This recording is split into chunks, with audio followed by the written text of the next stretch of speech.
Hello, আসসালামু আলাইকুম রহমতুল্লাহ। আপনারা কেমন আছেন?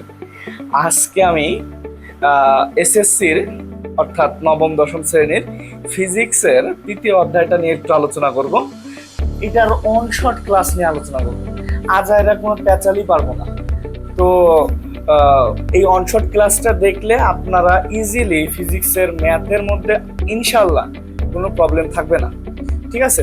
এই অধ্যায়ের মধ্যে কি কি আছে, যে বলগুলা নিয়ে একটু আলোচনা করা আছে। মৌলিক বল হচ্ছে চারটা। There are 4 types of fundamental force: gravitational force, weak electromagnetic force, weak nuclear force, strong nuclear force.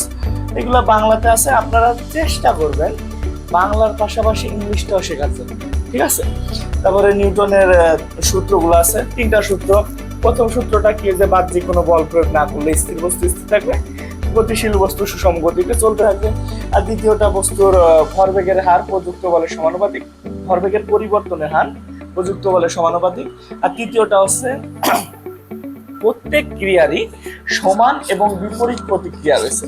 প্রত্যেক ক্রিয়ারই সমান এবং বিপরীত প্রতিক্রিয়া আছে। এই জিনিসগুলো একটু নিয়ে আলোচনা করব।